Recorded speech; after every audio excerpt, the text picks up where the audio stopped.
This example comes out of section 10.2, products and quotients of functions.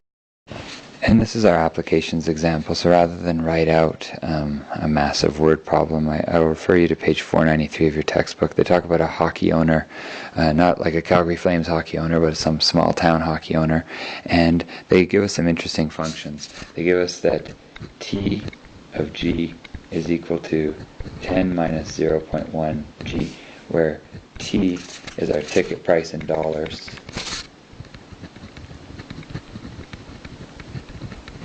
and G is just what game number of the season it is, so I'll just put game number. So for whatever reason, this owner is trying to maximize, get as many people to the games as possible, make as much money as possible, and has found that offering lower and lower and lower prices as the season goes on is getting more people to come to the game. So that's how the ticket price function looks. The second function they give us is N of G, which is kind of some kind of promotion that this owner has, and is saying 2 minus 0.05 G is N is the number of noisemakers that they're going to give away at these games. So number of noisemakers, and it's in hundreds. So if you get an answer of 2.05 in game 1, that actually means 205 noisemakers are given out in game 1. The next function they give us is A of G, which is an attendance function, also pretty important for this owner. 8 plus 0.2 G, and A in this case is attendance in hundreds, so the number of people actually at our game, attendance also in hundreds. So then they ask us some kind of interesting ideas here. They say in question A, they say something to the effect of a new function R of G is made by taking T of G and multiplying by A of G, and they ask us basically what is that? What would that function find? What does that function mean? If you think about it, T is the ticket price, cost per ticket, and A is the number of people going.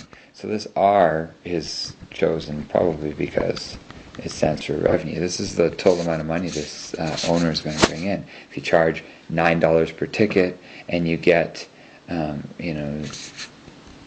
let's say 1,000 people to the game, you're going to have $9 times 1,000 people equals $9,000, and not a lot of money if you're talking about the Flames, but if you're in some small town with a junior team or something, maybe that's a lot of money. So just trying to tie real life situation in some way to multiplying two functions together, and there are lots of places in real life situations where you do multiply two functions together. The second part of this is maybe a little bit more contrived, but they say something to the effect of P of G is equal to N of G over A of G. And they say, what does this one mean? And so N is the number of hundreds of noisemakers being given out, and A is the number of hundreds of people. So this P basically stands for the probability that if you go to a game, whatever game that might be, you can get a noisemaker. So, not probably the end-all be-all of reason why you would go to a hockey game, I hope. Although I've known people who went to hockey games to go see Harvey the Hound, not for the Flames. But the probability that you get a noisemaker if you go to this game.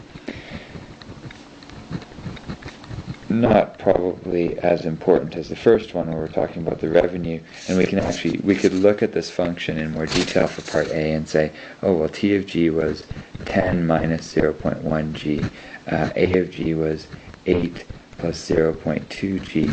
If you multiply those two things together, you're going to get a parabola, and if you adjust your window settings accordingly and figure out what this maximum is, you find that it's actually game 30 that this owner, with all of these things going into it, ticket prices, giveaways, and attendance, that at game 30 this owner makes the biggest amount of money. So you can look through the solution that they give you there. It's an interesting idea for a question. I'm not sure how realistic the functions are. I've never run a hockey team myself, but an interesting twist on products and quotients of functions.